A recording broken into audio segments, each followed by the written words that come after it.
जब नयना गायब हुई तो कानाफूसियां और भी तेज हो गईं। कुछ लोगों ने कसम खाई कि उन्होंने उसे काल भैरव के मंदिर की ओर भटकते हुए देखा था, वहां जहां स्वयं समय की परतें खुल जाती थीं। और आर्यनाथा उसके पीछे चल पड़ा। मंदिर के द्वार चरमराए जब वह भीतर गया। हवा भारी हो गई थी, प्राचीन धूप की महक सड़न से घुल चुकी थी। वेदी पर नैना खड़ी थी, उसका शरीर कठोर, उसकी आंखें रोशनी से खाली थीं। तुम्हें नहीं आना चाहिए था। उसकी आवाज जानी पहचानी तो थी, लेकिन उसके नीचे कुछ और था, एक छुपा हुआ अस्तित्व, कोई जो उसके पीछे से देख रहा था। मंदिर कांप उठा। काल भैरव की मूर्तियां झिलमिलाईं, पत्थर से जैसे कुछ जीवित, कुछ सांस लेता हुआ रूप बदल रहा हो। बाहर का वट वृक्ष कराह उठा। इन्होंने तुम्हारे साथ क्या किया है? आर्यनाथा ने धीमे से कहा, उसका हाथ उसकी ओर बढ़ते हुए। वो मुस्कुराई, पर वह उसकी मुस्कान नहीं थी। जैसे ही नयना की उंगलियां आर्यनाथा को छूती हैं, सब कुछ टूट जाता है। वह गिरता है, अंधेरे में नहीं, बल्कि स्वयं अस्तित्व की रचना में। वह खुद को समय के आर पार देखता है, अपना बचपन, अपनी लड़ाइयां, अपनी जीतें।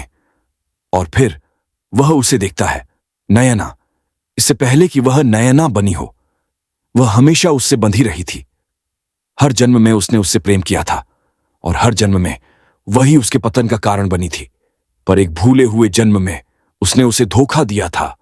उसने उसे जलाया था, अपनी लालच में उसका बलिदान कर दिया था, काल भैरव की चेतावनियों की अनदेखी करते हुए। देवता ने उसे श्राप दिया था, हर जन्म में तू उससे प्रेम करेगा, और हर जन्म में वही तेरे अंत का कारण बनेगी। आर्यनाथा की सांसें तेज हो गईं जब वह वापस मंदिर में खींच लिया गया। उसका शरीर कांप रहा था। नयना अब इंसान जैसी नहीं दिखती थी। उसका रूप मांस और किसी प्राचीन अकथनीय चीज के बीच झिलमिलाता था। वट वृक्ष कांप उठा। क्या तुम भाग्य को बदलना चाहते हो? एक आवाज गूंजी। वह उसकी नहीं थी, बल्कि काल भैरव की थी। अब आर्यनाथा को सच्चाई समझ में आ गई थी।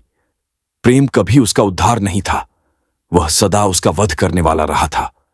और जैसे ही नयना आगे बढ़ी, उसकी आंखें दो जलते हुए सितारों की तरह चमक रही थीं। आर्यनाथा को अंततः यह समझ में आ गया, वह कभी बचने के लिए बना ही नहीं था। वह सदा उसी की ओर लौटने के लिए नियत था, लेकिन इस बार कोई अगला जन्म नहीं होगा। मंदिर के द्वार बंद हो गए, और राज्य ने फिर कभी अपने राजा को नहीं देखा।